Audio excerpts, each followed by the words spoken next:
প্রিয় দর্শক, সংস্কার নাকি ভূ-রাজনীতি?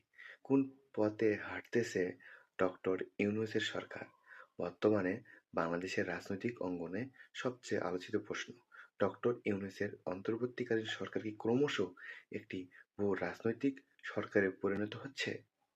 সম্প্রতি জাপানের সাথে প্রতিরক্ষা সরঞ্জাম হস্তান্তর এবং যুক্তরাষ্ট্রের সাথে বাণিজ্য চুক্তিসহ একাধিক আন্তর্জাতিক সমঝোতা এই আলোচনার জন্ম দিয়েছে।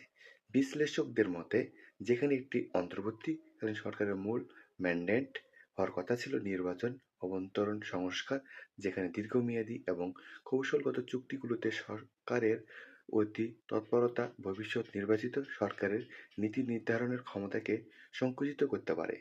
বিশেষ করে চট্টগ্রাম বন্দরের টার্মিনাল বিদেশিদের হাতে ছেড়ে দেওয়া, প্রতিরক্ষা খাতের বড় উদ্যোগগুলো নিছক প্রশাসনিক সিদ্ধান্ত নয়, বরং গভীর ভূ-রাজনৈতিক সমীকরণের অংশ বলে মনে করা হচ্ছে।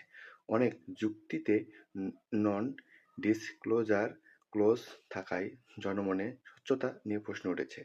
অন্যদিকে ক্রমশ যে ত্রয়োদশ জাতীয় সংসদ নির্বাচনকে সামনে রেখে বিএনপি তাদের ৫১ দফার বিশাল ইশতেহার ঘোষণা করেছে। সবার আগে বাংলাদেশ দর্শনে বিশ্বাসী এই ইশতেহারে দুর্নীতি দমন, আইন শাসন, জবাবদিহিকে সর্বোচ্চ অগ্রাধিকার দেওয়া হয়েছে।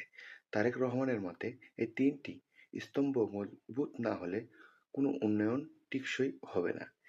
একদিকে সরকারের আন্তর্জাতিক চুক্তির হিড়িক আর অন্যদিকে বিরোধী দলের রাষ্ট্র মেরামতের প্রতিশ্রুতি। সব মিলিয়ে বাংলাদেশের রাজনীতি এখন কি এক জটিল সন্ধিকরণে দাঁড়িয়েছে?